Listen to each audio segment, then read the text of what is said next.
The Wellness Wednesday, I'm sorry, the Lunch and Learn programs with Cape May County FCHS are at 12:15 on the last Thursday of the month, with the exception of June, November, and December.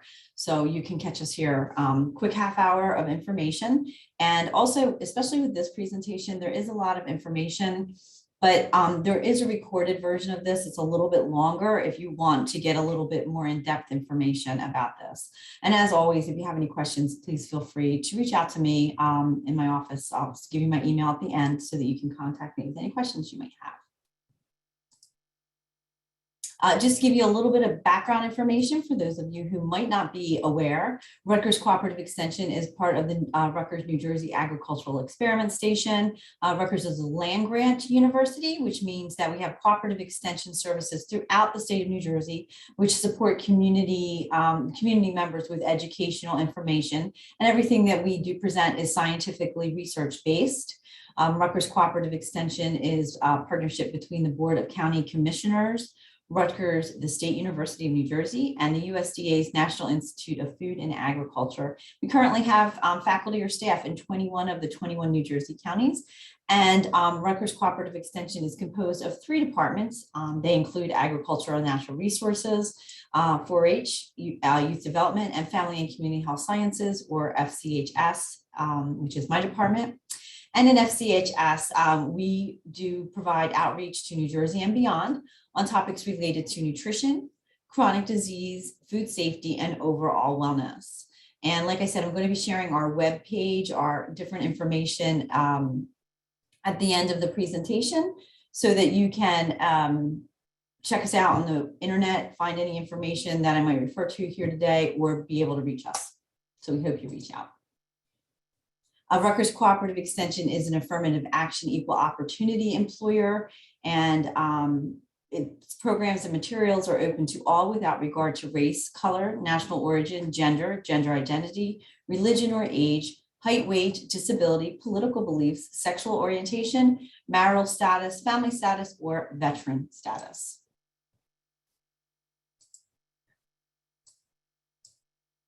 All right, so we're gonna get started with the program. It's Sleep Secret. It's a secret to a good night's sleep. It'll give you a little bit of background information.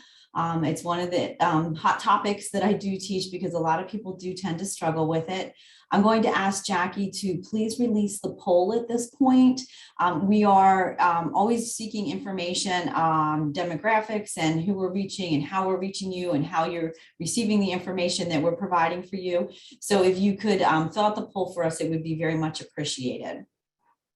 Also, we will be giving you the opportunity, if you would so choose, to enter to win a prize. And if you want to do that, just take your phone out to open it to the camera and hold it up right now to the screen. That'll take you to the link, or you could go to the link on the side there, and you can go into that. It takes about 30 seconds, and then we're going to put you in a drawing so that you could win a prize for completing the survey. If you are interested in winning the prize, please make sure to include your email in that survey information. It's not your answers are not connected with your email in any way. It just gives us the opportunity to be able to provide you with the prize if you're chosen. And last month, we gave away a couple of yoga mats, blocks, and stretch bands. So we have some fun stuff to keep you all healthy as you answer those surveys for us. So I hope you'll partake in that at the end of the presentation. All right, so today's objectives, I'm going to talk a little bit about sleep background and benefit. I'm going to talk about, obviously we know we need it, but I'm going to talk a little bit about background information on it. And then I'm going to discuss the benefits of a good night's sleep through what the research tells us. And I'm going to give you a few pointers, hopefully to help you get a better night's sleep, because I know, again, it's difficult for a lot of us. Sleep's really become more and more fleeting for Americans, largely because we have a lot of stress and worry that contributes to nights of tossing and turning, maybe waking up in the night or not falling asleep at night. And according to a BMC Public Health Research article by Liu et al., approximately 60 million Americans are affected by chronic sleep disorders and sleep problems. And that really can impair our physical well-being and cognitive functioning, so how our brain functions. Chronic insomnia is generally defined as difficulty initiating or maintaining sleep for a period longer than 3 weeks. Briefer periods of sleep disturbances are most often due to stress related problems or due to an acute illness. So really, if you're seeing a pattern for more than 3 weeks where you're really having trouble, it might be a good idea to talk to your doctor, or maybe try some of the suggestions that we're going to give today that might help you to get into a better pattern so that you're able to sleep. But no matter how you look at the science of sleep, I think that we can really all agree that a good night's sleep is really a great thing. You know, you wake up that next morning and you're like, wow, I got a really good night's sleep. It really changes everything about us. It leaves us refreshed and focused, and it really helps us to be able to go through the day, maybe creates a little less stress for us because we got a good night's sleep. But you know, that can become a really big pattern going round and round. You're not getting enough sleep, you get more stressed. So let's go forward and see what we can do to learn a little bit more about it, and hopefully remedy lack of sleep if that's occurring in your life.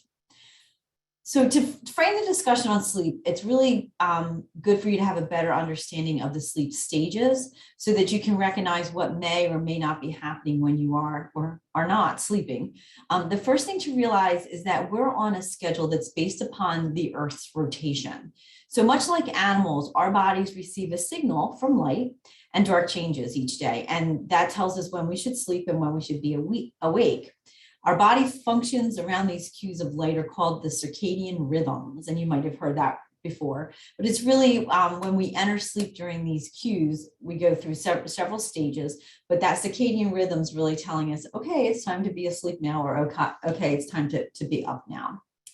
So during those stages of sleep that we have, that you can see here as an overview, REM, which is commonly referred to when discussing sleep, is short for rapid eye movement. And during rapid eye movement, we are asleep in the most restful sleep, and we dream. But other changes take effect on our bodies too during this time. For instance, our eyes move quickly, even though they're closed, our eyes are going to move quickly. We can have a fast and irregular breathing. Sometimes our heart rate increases to about walking level sometimes. Our body temperature changes, blood pressure can increase, your brain increases oxygen, and the face and limbs can even twitch. I know when my boys were little, and they'd say, "Oh, mommy, lay in bed with me till I fall asleep." So you kind of sit there with them. I'd wait till they start doing that twitching thing, because that signaled to me that they were asleep. And you know, that makes sense because that's when we're in rapid eye movement. REM can also cause temporary paralysis because the spinal cord ceases movement to arms and legs. And that's, you know, our body does magnificent things, but during that REM period, that inability to move, which you probably don't even notice because you're asleep, is really there to protect us, because this time period, which is called paradoxal sleep, is really acting so, you know, we don't get up and move around and things like that because we're in that deep sleep and we're really not functioning very well. And despite all the changes that REM sleep causes in our body, it is really beneficial. So even though the heart rate's going up or the breathing's changing, this period of sleep can last 60 minutes, and it's really intermittent during the night. It supports our learning and our mood and our memory. So it does important things for us during this time period. And that's why, again, you might wake up feeling not so great if you haven't had a good night's sleep and hit this REM. You can see why it might make you feel lousy if you're not getting what you need there, right? Non-REM, which you can see at the bottom of the slide there, or non-rapid eye movement, begins when a person has not yet started REM. It usually lasts about 10 to 15 minutes, and it occurs in stages throughout the night. There's 4 stages to non-REM sleep. In the first, people are awake or in a light sleep. You know, you might be dozing off. In the second stage, it's deeper sleep. And this is when your heart rate and body temperature starts to fall. And then in the third and fourth stages, muscles begin to relax and blood to muscle increases. And this is really where the body starts to repair and grow tissue. So again, another important phase for our body, because it's getting that time to kind of shut down and repair itself. This phase really helps to replenish our energy levels. And this is when hormones are also released. As we get older, we always get less non-REM sleep. So that's not, one of the downsides, but it happens, right? Everything happens as we age. People under 30 usually get about 2 hours of restorative sleep a night, which makes sense because, younger folks are growing. But then as we get over 30, you might only get 30 minutes per night of this non-REM sleep. So that might make it, more difficult for you to feel relaxed if you're getting less of it. But it's unfortunate. It's just something that happens with age. Now that you have an understanding between the differences between REM and non-REM sleep, let's talk about the benefits of a good night's sleep and what that can do for us physically as well as emotionally. Sleep is important. And again, I know when when my boys were young, getting them to bed was really, really hard. But I also realized how important it was to get them in bed because their mood the next day was just, they were cranky or they, weren't eating right. There were so many different things that happened. But now as I'm, done trying to get them to bed and they can do it pretty much on their own all the time. I'm now saying to myself, like, what about me? How do I feel the next day when I haven't gotten a good night's sleep? So, kind of think about that. I know I don't have to talk any adults into going to bed at night usually. But there's a lot going on in our lives. So just make sure that you realize the priority that sleep can hold. We talk a lot about nutrition, we talk a lot about exercise, but sleep in that downtime is really, really critical as well. And you might notice that you're sluggish or you lack energy or something like that if you are not getting a good night's sleep. Another clue that you're not getting a good night's sleep, you might, like at 3 o'clock in the afternoon, you might feel kind of icky, a little tired, a little worn down, and might be craving sugar or something like that. That could be a signal that you're overtired. And that would be a really good time, instead of reaching for like that power drink or reaching for a cup of coffee or a sugary candy, maybe eat something healthy to get you through the rest of the day and pump you up, or go for a walk or something like that. Just because that time of day, it could be a signaler that you're, not getting the sleep you need. And if you do something healthy, it might help in the long run, as we'll see, to keep you sleeping better in the night. When a person doesn't get a good night's sleep, it can affect their physical and emotional well-being. For instance, a study published in the annual review of clinical psychology found a relationship between sleep and emotional brain function, and indicating that sleep improves our emotional brain function. And again, I know when I don't get a good night's sleep, I feel angry. Sometimes I feel sad. It really has an impact on my emotional well-being. If you're missing sleep during the night, it may be good for you to realize how you're feeling the next day and take note of that so that you can, try to see how it's impacting your emotional health.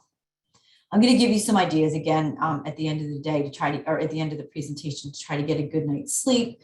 But keep doing that self-check-in, or even maybe, write it down in a journal or keep track of it somehow, just like you would with exercise or your diet, to determine when you're not getting quality sleep, like maybe why you're not getting quality sleep, what's going on around it. Is there stressful situations? Like, is it I know for me, Sunday night, right? Sunday night is always, I kind of lay awake, like, what do I have to do this week? What do I have to do? So, Sunday night might be a little restless for you because you're ending the weekend and you're starting the work week. So, maybe that's your thing, and maybe you want to do something differently on Sunday to help you get in the mode for working Monday so you get a better night's sleep. Again, check with your doctor if poor sleep or lack of sleep is a continual problem. That's a good idea, because if it's something that's ongoing, it's really impacting your long-term ability to sleep, there could be something more going on. So you might want to get professional assistance with that. And a good night's sleep can not only improve our mood, but it can make us more aware, and it can support our memory function. So it helps us to remember things. So think of it in terms of driving. If you're sleepy, you're not as aware if you haven't had a good night's sleep, which can cause errors in your perception. So you want to have a good ability to be safe. So if you're driving and you're drowsy, you're not as safe. They say that that's really not a good thing to do. So it's the same with everyday function, like everything you're doing in addition to driving. You can be walking around almost zombie-like if you haven't had enough rest and relaxation from sleep. Studies are being done on the relationship between chronic disease like diabetes and heart disease and their link to sleep or sleep deprivation. And the interesting thing about these studies is that they're not fully conclusive yet, because they're having a hard time determining the proposed link between chronic disease and sleep habits. The difficult part comes in really determining what came first. Did the person have a chronic disease like maybe diabetes or obesity, and that caused them a hard time sleeping, or did the sleep cause the diabetes and obesity? So it's kind of a cycle. And so they're still working to determine which was which, but they have found determinations that, getting a good night's sleep can help with your better overall health. Studies are also looking, in an article in Science Digest, sleep and exercise is a reciprocal issue. It indicated that a good night's sleep can assist with better workouts or physical productivity. So if you're, I find this too, if I don't get a good night's sleep, it's really hard to get up in the morning and get out and do the exercise. And it also really impacts your performance. If you have children that are athletes and they're participating in, say they have a soccer tournament or a softball tournament over the weekend, it's really important that you help them to maintain that sleep on a regular schedule, because they're going to do better athletically if they've had a good night's sleep. So it creates a better athletic performance or physical workout for us as adults if we can get that good night's sleep.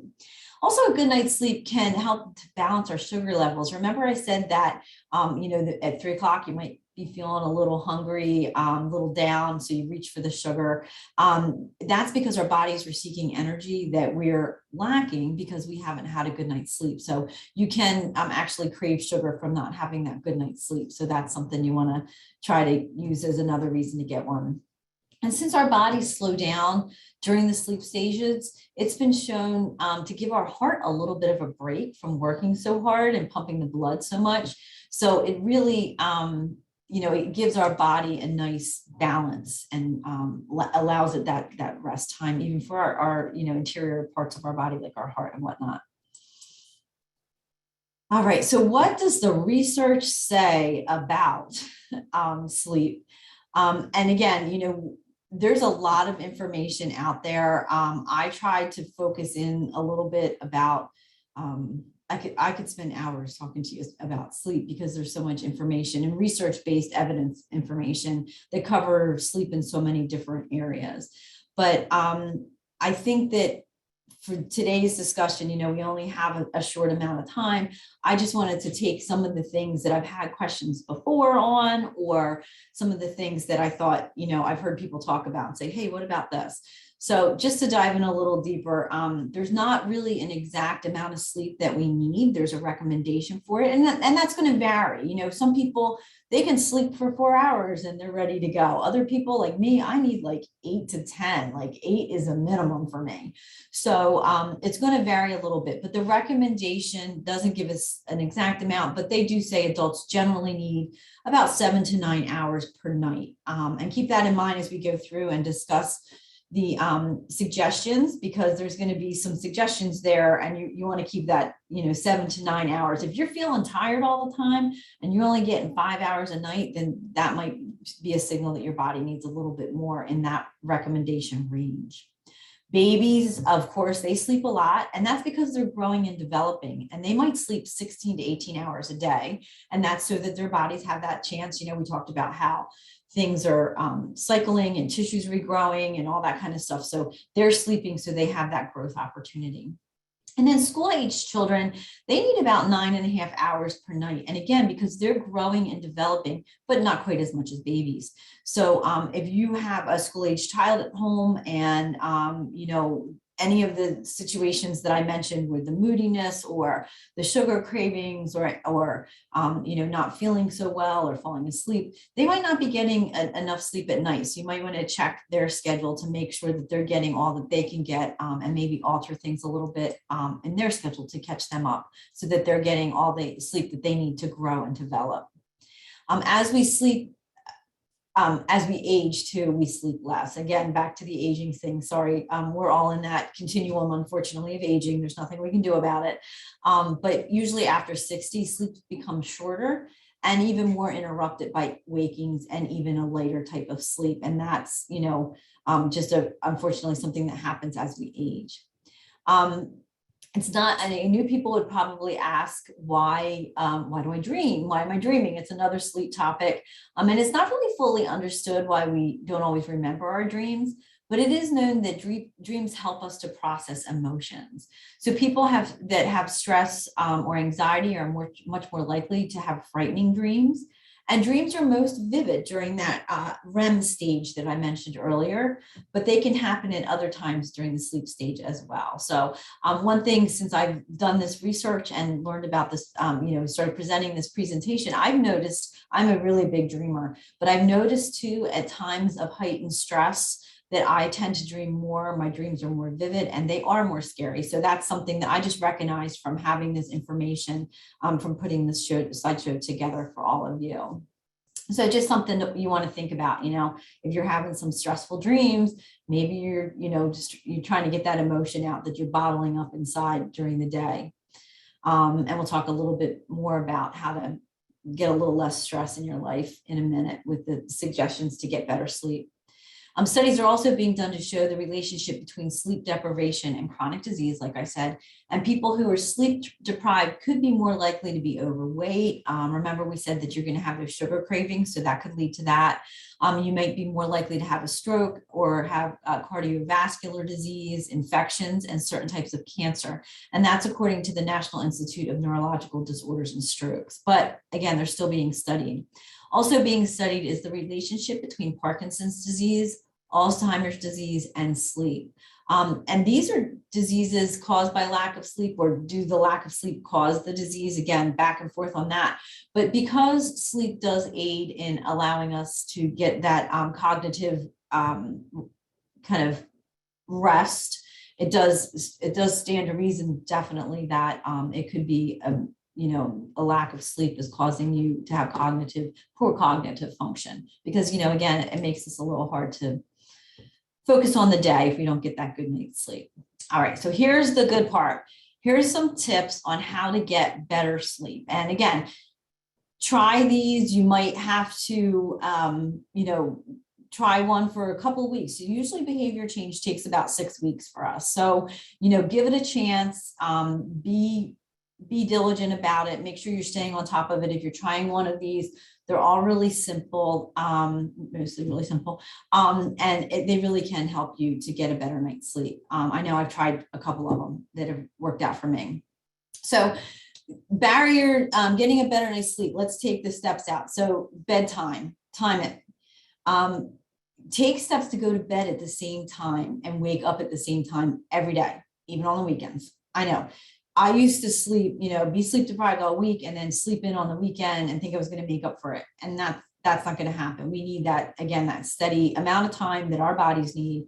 And this can really, setting the time of getting up at the same time and going to sleep at the same time, it's going to help to kind of set your internal clock. Again, remember we talked about how your body is signaled by the day and the nighttime. This can help to signal it as well. So a good way to be effective to get more restful sleep, I set an alarm to go to bed every night, 9:30, it goes off.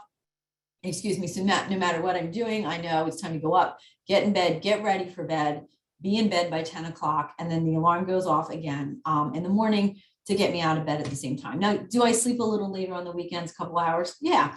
But if that's not working out for you and you need to keep more strict with that schedule, then try that. But having that time you go to bed at night and time that you wake up is going to help to get a thorough night's sleep, a more rested sleep for you. So give that a whirl and see how that helps for you to have that, just like when we were kids, right? That designated sleep and get up time. Try to really exercise every day, be active. The recommendation for exercise for adults is 150 minutes per week, and 2 days of that should include strength training. So you might want to consider not trying to exercise 2 to 3 hours before you go to bed if that makes you restless. But if you could get the 20 to 30 minutes of exercise as minimum per day, that can really give you a little bit more sleep, a little better sleep, better quality of sleep. Think about it, when you were a kid and you're outside playing all day, running around, having a good time, you come in and you would like eat dinner and it'd be bedtime and you would crash out and sleep well. Same thing for us. We don't get a lot of movements as adults. We're a sedentary society. So getting that exercise is a really good way, but just make sure that you're not getting it at such a time that you might, excuse me, you're not getting it at such a time that could make you not want to sleep because it's winding you up. All right, Jackie, you want to go ahead and release that last survey for me, please? Jackie's going to release another survey for you guys to do as I'm finishing up. So also caffeine can prevent a person from sleeping well too. This includes not only coffee, but sodas and energy drinks. And this is especially true closer to bedtime. So try to really watch at bedtime to make sure that you have not had too much caffeine. So again, just like the exercise, maybe 2 to 3 hours before bed, maybe longer for you, make sure that you're not drinking or having any caffeine that might keep you up or wake you up in the night. Also, nicotine is a stimulant. So if you're a smoker, you could wake up in the night because you're craving nicotine because, that's the addictive part of smoking. So if you're craving nicotine, you might wake up in the night. That could give you a restless night of sleep. Or you might, just be from that stimulation all day of having the nicotine. So if you are using nicotine products like a vape or a cigar or cigarettes, we do have free quit centers in New Jersey. They're all over the state. And here in the southern part of the state, Cape Assist can help you with that. You can contact Cape Assist to use their quit services. They're wonderful. And also Atlantic Prevention Resources in Atlantic County, if you're tuning in from Atlantic County. If you're tuning in from somewhere else in the state, in New Jersey, if you go to tobaccofreenewjersey.com/quit smoking, they will help you out. They supply free nicotine replacement and counseling, which is shown to be the best way to quit smoking. Also, you're going to want to watch your alcohol consumption. Sometimes we think, oh, it's going to help me sleep, but really it might interfere with your ability to sleep and have that restful REM and non-REM sleep stages.